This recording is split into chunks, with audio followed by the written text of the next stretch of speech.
రాజేష్ అనే అతనికి ఒక చిన్న ఫర్నిచర్ స్టోర్ ఉంది.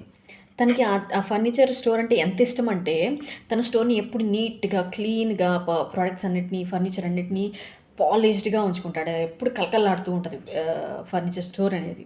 కానీ ఎంత బాగా చూసుకున్నా గానీ కస్టమర్స్ మాత్రం తక్కువుంటారు. ఒకరోజు ఒక కస్టమర్ వస్తారు. ఎక్స్ కస్టమర్ వచ్చి, "మీ ప్రొడక్ట్స్ ఎంత బాగున్నాయంటే, మా ఇంటిని రూపాన్ని మార్చేసినియి. అసలెంత బాగున్నాయి. కోజీ ఏరియాస్ అయన్నీ చాలా బాగున్నాయి" అని చెప్పి ఒక చిన్న రివ్యూ ఇచ్చేసి వెళ్తాడు. దానికి తర్వాత రాజేష్‌కి అనిపిస్తది. అవును, ఈ రివ్యూని మనము సోషల్ మీడియాలో ఎందుకు పెట్టకూడదు అనేసి. అప్పుడు ఒక చిన్న క్యాంపెయిన్ రన్ చేస్తాడనమాట. తన కస్టమర్స్ అందరి దగ్గర నుంచి ఒక చిన్న టెస్టిమోనియల్స్ తీసుకుంటాడు. ఫోటోస్, వీడియోస్, స్టోరీ టెల్లింగ్, చిన్న తన ఫర్నిచర్ వల్ల వాళ్ళ ఇల్లు ఎలా మారింది, వాళ్ళ ఇంటి రూపం ఎలా మారిందనేసి ఒక చిన్న స్టోరీ లాగా చెప్పండి అని చెప్పి వాళ్ళ కస్టమర్స్ అందరిని ఎంకరేజ్ చేసి వీడియోస్, ఫోటోస్ తీసుకుంటాడు.